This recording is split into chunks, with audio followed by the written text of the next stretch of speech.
Tahun 2024 kita akan menghadapi hajat besar bangsa Indonesia.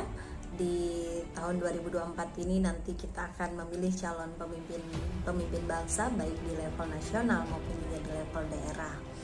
Dan tantangan pada pemilu 2024 saya pikir tidak jauh berbeda dari pemilu 2019 karena regulasi yang digunakan masih sama, hanya mungkin dinamikanya saja yang berbeda. Dan yang berpotensi menjadi hambatan atau menjadi tantangan, persoalan pada pemilu 2024 salah satunya adalah politik identitas. Politik identitas ini kenapa menjadi sesuatu yang berbahaya? Karena ini bisa memecah belah bangsa, sehingga kita seluruh komponen bangsa Indonesia harus bersatu untuk bisa menghadirkan pemilu yang sehat, pemilu yang saling menghormati satu sama lain, menghargai perbedaan dari kita, mulai dari diri kita, untuk bisa menghargai pilihan orang lain. Kita boleh berbeda, tapi kita tidak boleh bermusuhan. Selain politik identitas, juga ada politik uang yang terus saja menjadi persoalan dari pemilu maupun pilkada, dan ini adalah tantangan besar bagi kita, bagaimana politik uang tidak lagi mencederai demokrasi kita, masyarakat bisa lebih cerdas dalam menggunakan hak pilihnya, karena satu suara kita menentukan masa depan bangsa ini.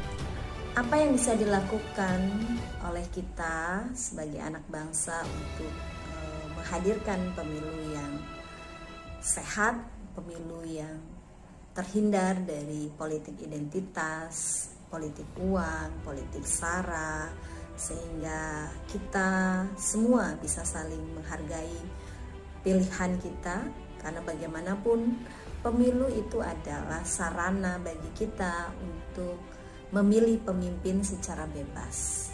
Jadi pertama tentu kita harus menyadari dan memahami secara utuh, menginternalisasi itu dalam pemikiran kita, dalam hati kita, dalam langkah-langkah nyata kita, bahwa pemilu adalah bentuk kedaulatan rakyat.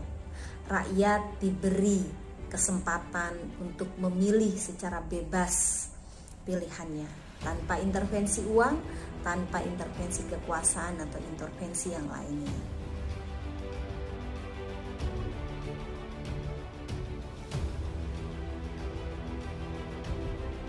Sebelumnya perkenalkan, nama saya Aji Pangestu, manajer pemantau di Sekretariat Nasional Jaringan Pendidikan Pemilih untuk Rakyat. Potensi-potensi isu di pemilu 2024 ini ya tentu dalam hal kontestasi yang mengenai isu pemilu, isu politik identitas, politisi sara, atau bahkan ujaran kebencian. Sedangkan potensi permasalahan dalam tahapan ya tentu mengenai permasalahan kecurangan atau kemudian pelaksanaan tahapan yang tidak sesuai dengan ketentuan. Tapi hal-hal ini kemudian bisa diminimalisir dengan beberapa hal, seperti misalkan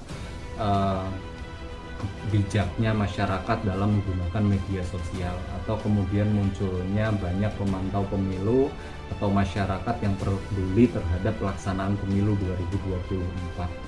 Nah, tentu masyarakat juga mampu menyaring informasi-informasi mana yang penting dan informasi-informasi mana yang kredibel, seperti misalkan tahapan pelaksanaan pemilu 2024. Ya, informasi yang kemudian harus dicari oleh masyarakat itu informasi yang kredibel dari penyelenggara pemilu seperti KPU maupun Bawaslu. Nah, tentu hal ini dapat diciptakan dengan adanya sosialisasi atau kemudian pendidikan pemilih dari berbagai elemen atau kelompok kepentingan seperti penyelenggara pemilu, kemudian pemerintah, bahkan organisasi masyarakat sipil, atau kemudian organisasi kemahasiswaan ataupun ormas. Jadi bagaimana bijaknya masyarakat dalam memilah informasi yang baik dan benar. Mungkin itu saja yang bisa saya sampaikan. Wassalamualaikum warahmatullahi wabarakatuh.